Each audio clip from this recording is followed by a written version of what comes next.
Tired of the negativity? Looking for a shot of optimism? Well, I have an inspiring story to make you smile right after this. This episode of Misfits and Crackpots is brought to you by the Well-Crafted Story Workshop. Struggling to connect with your audience and attract new clients? Transform your speaking skills at the Well-Crafted Story Workshop with Coach Jimmy Hayes Nelson and yours truly, Dr. Danny Brissell. In just 2 days, master the art of crafting compelling speeches that convert listeners into clients.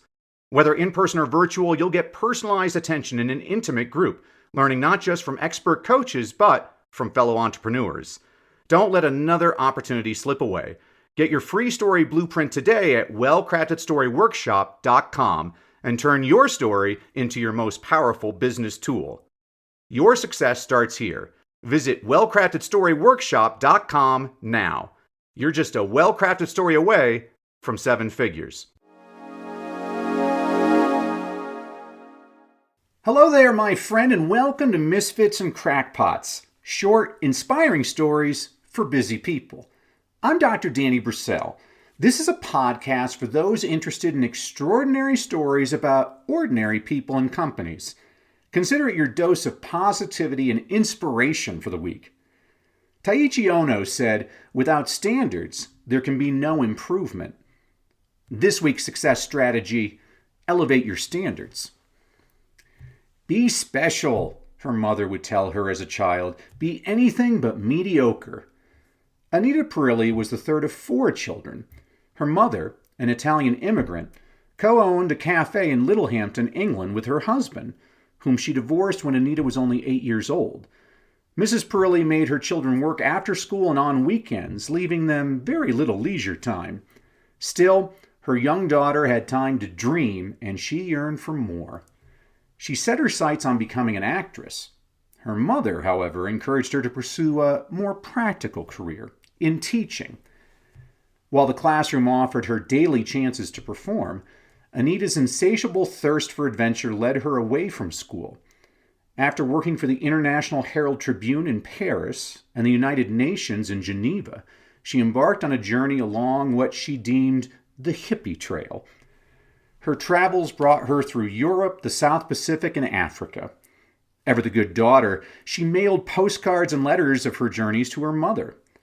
Mrs. Perilli dutifully pinned each postcard behind the bar at her cafe and shared her daughter's latest escapades with Gordon, a young American patron she fancied. He reminded Mrs. Perilli of Anita's father.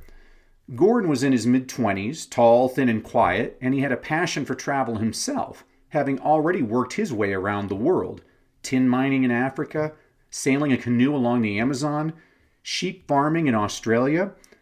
By the time Anita and Gordon finally met, Gordon thought he knew her pretty well, as Mrs. Perilli insisted he read every letter her daughter sent her.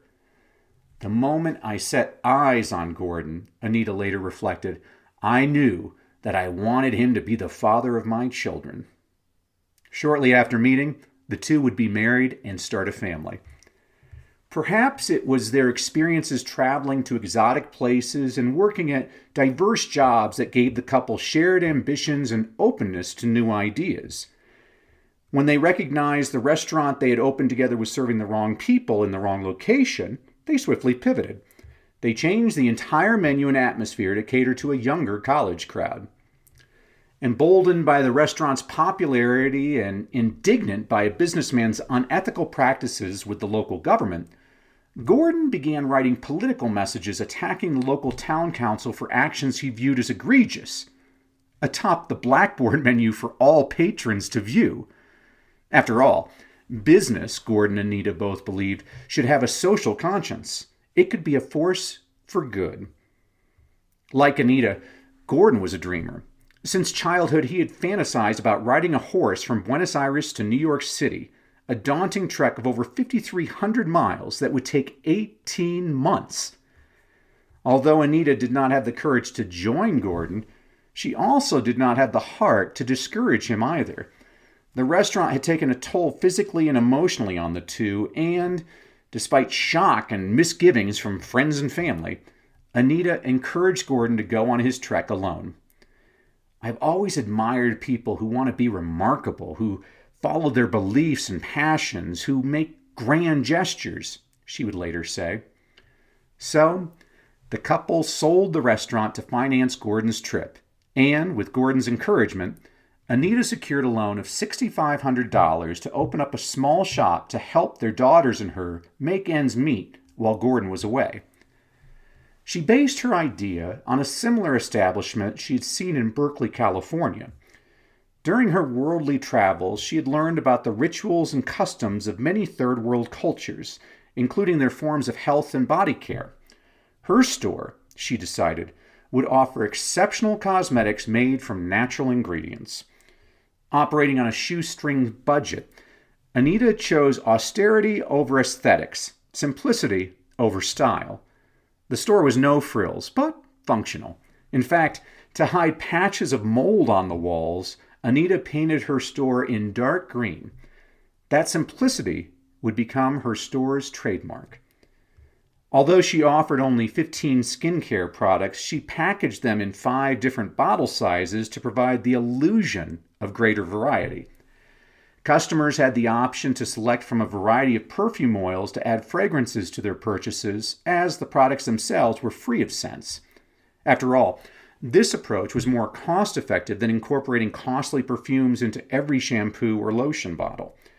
And to further keep costs as low as possible, she used minimal packaging and offered discounted refills to customers who brought back their empty containers.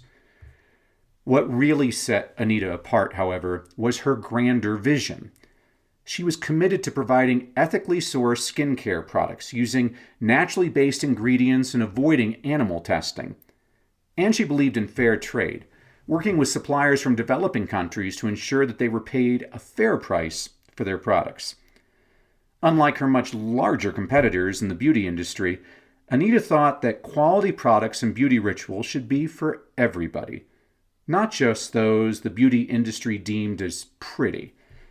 All women, in her view, should feel good in their own skin.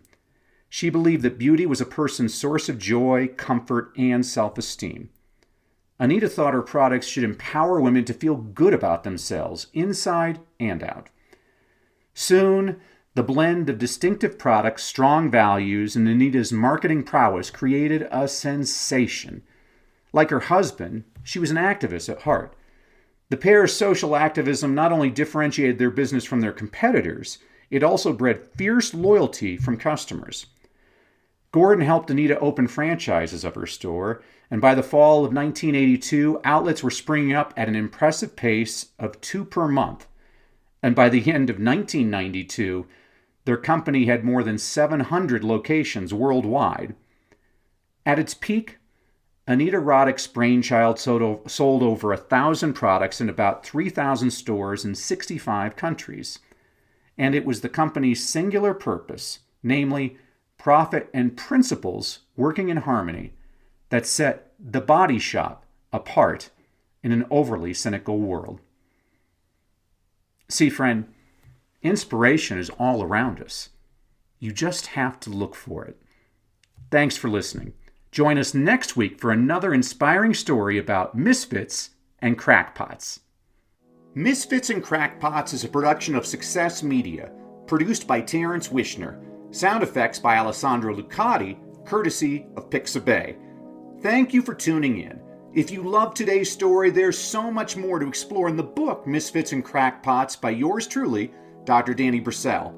Grab your copy now on Amazon and dive deeper into the extraordinary lives of those who dared to change the world. Don't forget to subscribe, leave a review, and share the podcast with fellow misfits who love inspiring stories. See you next time.